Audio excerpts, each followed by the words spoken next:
before the United States ever existed. In the early 18th century, deep within Spanish Florida, a formidable Moorish leader named Captain Francisco Menendez rose from bondage to command one of the most important black military outposts in the Americas. Born of Mandinka heritage in West Africa and formerly enslaved in the British Carolinas, Menendez escaped and sought refuge under the Spanish crown. In exchange for his conversion to Catholicism and military service, he was granted freedom and elevated leader of a fortified black settlement known as Gracia Real de Santa Teresa de Mose, Fort Mose.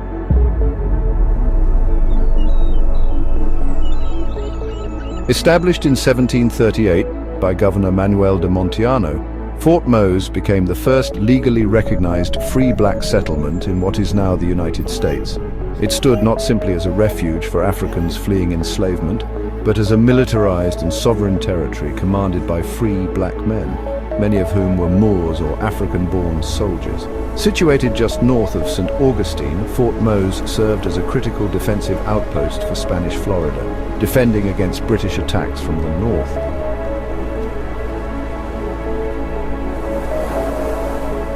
Menendez led this black militia with discipline, skill, and resolve. The troops at Fort Mose were not merely static defenders. They were mobile warriors who conducted reconnaissance, led ambushes, and even commanded naval vessels along the coastal waterways. These naval operations, combined with their deep knowledge of the terrain, gave them a distinct advantage against both colonial forces and slave-raiding militias.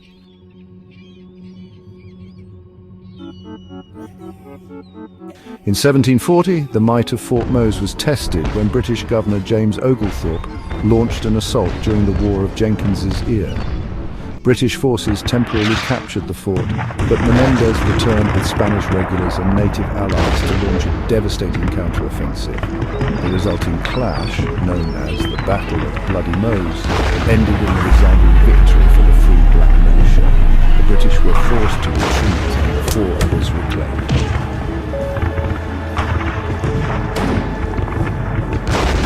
This victory was more than a military triumph. Under Captain Menendez's leadership, Fort Mose became a symbol of Moorish authority, African defiance, and black sovereignty.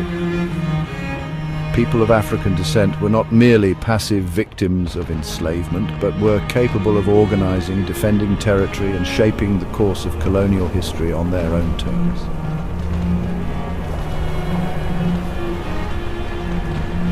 The Stono Rebellion of 1739, one of the most powerful uprisings of enslaved Africans in colonial America, directly led to the drafting and enactment of the South Carolina Negro Act of 1740.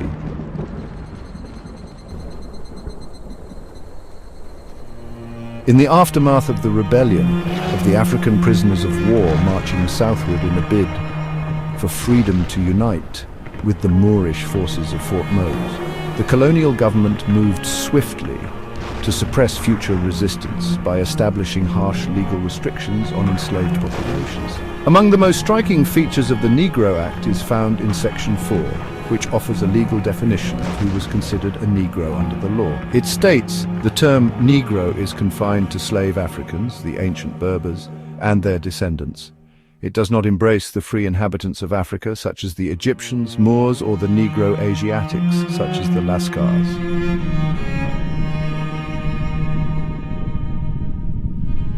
This clause illustrates a clear racial and cultural distinction that the colonial authorities attempted to impose, distinguishing between enslaved African peoples, labeled as ancient Berbers, and other African-descended or darker-skinned groups who were not considered part of the slave class.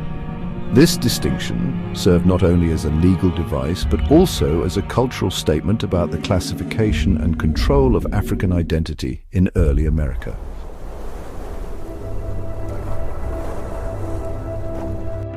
The rebellion and its consequences also underscored the strength and organization of African resistance, including Moors, Berbers, and other black people who were involved in plantation revolts, covert networks, and open defiance. These acts of resistance were deeply feared by the colonial ruling class, prompting increasingly draconian legislation such as the Negro Act of 1740. which criminalized literacy, movement, trade, and self-defense.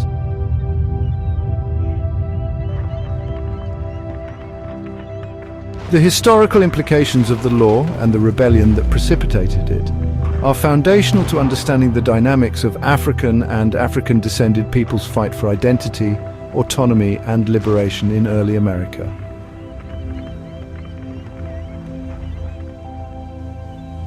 From 1738 to 1740, Fort Mose functioned as an independent free black military settlement and defensive outpost under Captain Francisco Menendez. In 1740 it was destroyed during the British invasion, also known as the War of Jenkins' Ear. However, the black militia played a crucial role in reclaiming the area during the Battle of Bloody Mose. After 1740, the original fort was rebuilt and continued to function as a military outpost with a free black population until the handover in 1763. In 1763, Spain ceded Florida to Britain, and many of Fort Mose's black inhabitants evacuated with the Spanish to Cuba.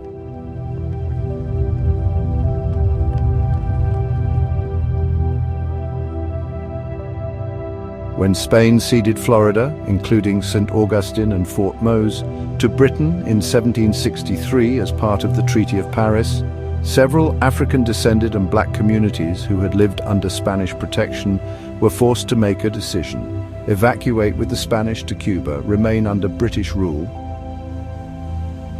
or migrate elsewhere. Some evacuation to Cuba. Moors, Moriscos, Muranos and Maroons, black residents of Fort Mose, including free black families, former Maroons and soldiers, evacuated with the Spanish to Cuba, especially Havana and Matanzas. Migrations westward and into the interior. As the Cuba evacuation, some African-descended individuals, Maroons and native allied black groups did move westward into Spanish territories and frontier regions. These migrations often followed native trade and kinship networks. Communities that went westward, black Seminoles and allied Maroons, gradually moved west into Spanish Louisiana, East Texas and Indian Territory, later Oklahoma, over the decades. Some free black Spanish citizens moved into Louisiana, especially after Spain gained control of that region in 1763. Spanish law in Louisiana offered more flexible rights for free blacks than British law. Muranos and Maroon communities from Georgia and Carolina that had previously found refuge in Florida often migrated westward with or alongside Muskogee Creek and Yamasee groups into Alabama, Mississippi, and Arkansas. Also, settlement in Spanish Louisiana and Texas. Some black families, both free and enslaved, who had served under the Spanish crown were resettled in Spanish outposts like Natchitoches, Louisiana, San Antonio, and Los Adaes, Texas. Spanish land grants were occasionally extended to free black families loyal to Spain. These westward-moving communities helped form the roots of later Afro-Creole populations in Louisiana and Afro-Mexican settlements in Texas and northeastern Mexico. Some descendants also became part of black Indian confederacies and participated in later U.S. conflicts, as many of the Moriscos, Maroons and Muranos remained in what became British territories, becoming prisoners of war in many cases. And the conflicts such as the Seminole Wars and migrations to Indian Territory. Fort Mose, originally Gracia Real de Santa Teresa de Mose, was the first free African settlement in before the United States existed, established in 1738 just north of St. Augustine, Florida. It was founded by Africans who had come from British colonies and were recognized by the Spanish in exchange for converting to Catholicism and serving in the militia. While full individual rosters are rare, several black Moors and African-descended soldiers are known to have lived, fought and trained at Fort Mose. Some names and groups known or believed to be involved include key known black Moorish African defenders of Fort Mose as Francisco Menendez, the most well-known commander of Fort Mose. We have Domingo Caballero, a documented black soldier who served in the Fort Mose militia. Pedro Soto, listed in Spanish documents as a black militiaman. Joseph Palacios, another African-descended soldier believed to have defended Fort Mose. Manuel Solana, of African descent, recorded in both Spanish Florida and later in Havana, possibly linked to the Fort Mose population. Antonio Proctor, of African and possibly Muslim, Moorish descent, later known as a Black Seminole leader who had connections to Fort Mose and its diaspora. Other African Moorish communities linked to Fort Mose, Black Seminoles.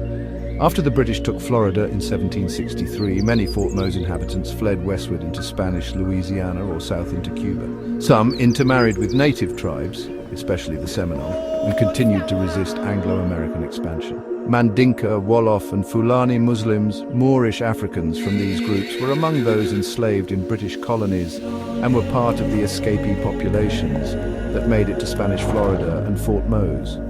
Many were literate, practiced Islam before conversion, and brought organized resistance traditions. Hausa and Bambara, also among the exiled Portuguese African Yahudi, the Lancados, Jews, the ancient Berbers and their descendants, and many other African ethnic groups present in the region, as these were many of the groups on the Atlantic waterways in trade, in war, exploration, and present both sides of the Atlantic, and major contributors to Western civilization.